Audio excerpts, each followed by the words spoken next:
if NIL had been around forever, which college athletes would have made the most money? And I know that a dollar didn't go as far back in the 1960s as today. Another Sooner, man. How about Marcus Dupree?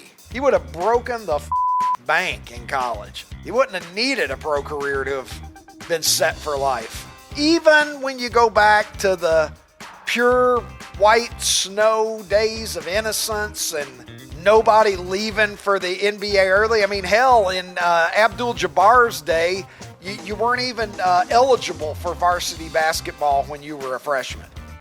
And now, a man who still puts Kool-Aid in the ice tray, Ricky Cobb.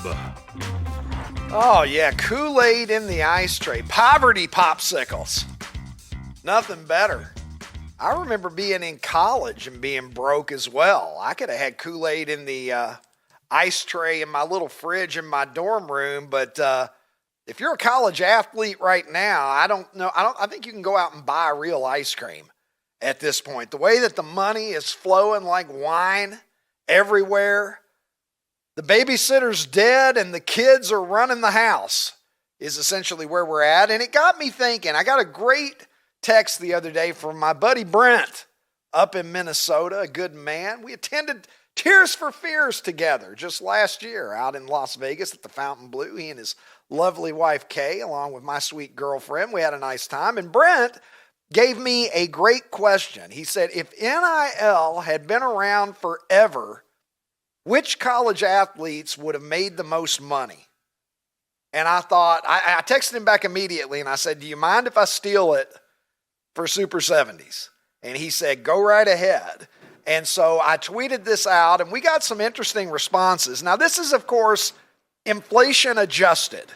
All right, I know that a dollar didn't go as far back in the 1960s as today, but relative value, inflation adjusted.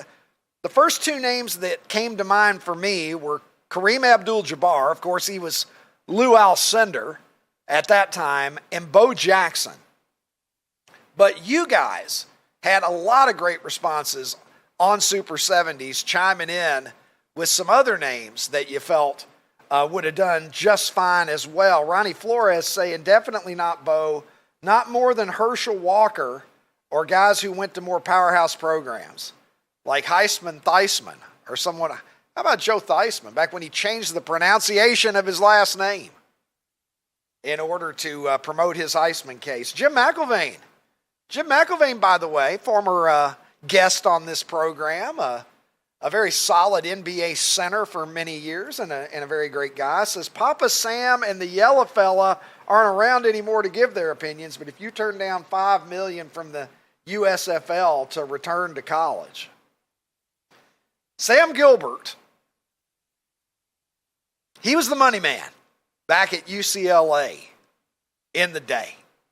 John Wooden knew about it, didn't like it. So even when you go back to the pure white snow days of innocence and college students going to class and nobody leaving for the NBA early. I mean, hell, in Abdul Jabbar's day, you weren't even eligible for varsity basketball when you were a freshman. Can you imagine that? Those are the most desired motherfuckers that there are. At least they were until very recently. Now you might want a 30-year-old man with 5 children and a lot of experience if you can get him to come to your school for his 8th year of fucking eligibility. But the times they are a-changing, as Bob Dylan once said. What are some of the other names that we have here that people are speculating? Greg Pruitt, Oklahoma. Greg Pruitt and Mike Pruitt, the damn Pruitts. Remember when the Cleveland Browns would just give the rock to a Pruitt on every fucking down and just beat you into submission? That's an interesting thought right there. Another Sooner, man. How about Marcus Dupree? Ronnie T-shirts. Marcus Dupree would have broken the bank. He would have broken the fucking bank in college. He wouldn't have needed a pro career to have been set for life. That guy. Unbelievable talent. The best that never was. Yep, Is that the what they best that called never that was. documentary, Ron? Yep, the best 30 Yeah, for 30 go ever. look. If you're younger, go look up some tape on Marcus Dupree and then just come back and thank me later, okay? This guy's the best running back that never played in the NFL. I think that's fair to say. Would you agree, Ron? Oh, I mean, I feel like he might be one of the best running backs ever, like whether NFL or not. Like the dude was legit, like absolutely legit. Yeah. Like I actually told one of my friends, gosh, probably within the last year, I'm like, dude, you've never seen that 30 for 30? He's like, no. I'm like, you need to find it. And he watched it. And he's like, holy crap, that dude was insane. Like absolutely. It was like it wasn't real. It was like it wasn't real. Yeah, it's a video game type stuff. You know, when you see some guys, you see Barry Sanders, you see Bo Jackson, there's something about it that you're just like, hey, wait a minute. That's not even how elite guys look Correct. on tape. Marcus Dupree was in that category. Let's look at some of the other viewer responses, Ron, and then I'll get some of your thoughts.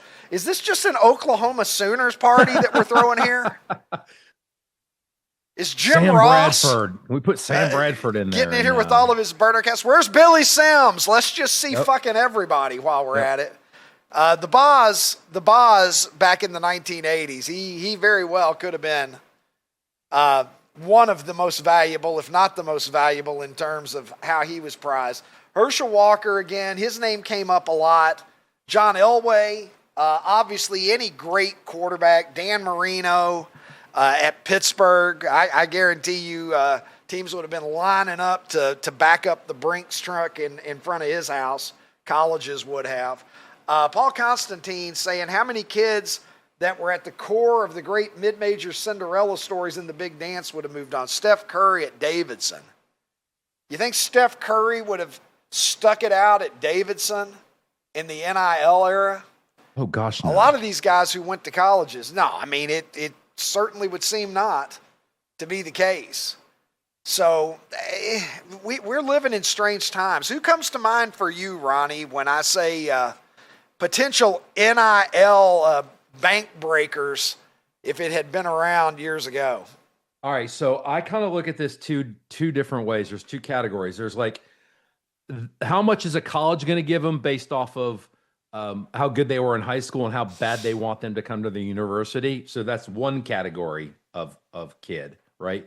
But then the other category of kid is what kind of a badass were they once they got to college? And so that's where I'm going to go right now, because I don't really remember, who the top rated quarterback coming out of high school was in 1981. But I do remember who just lit college athletics up when they were there.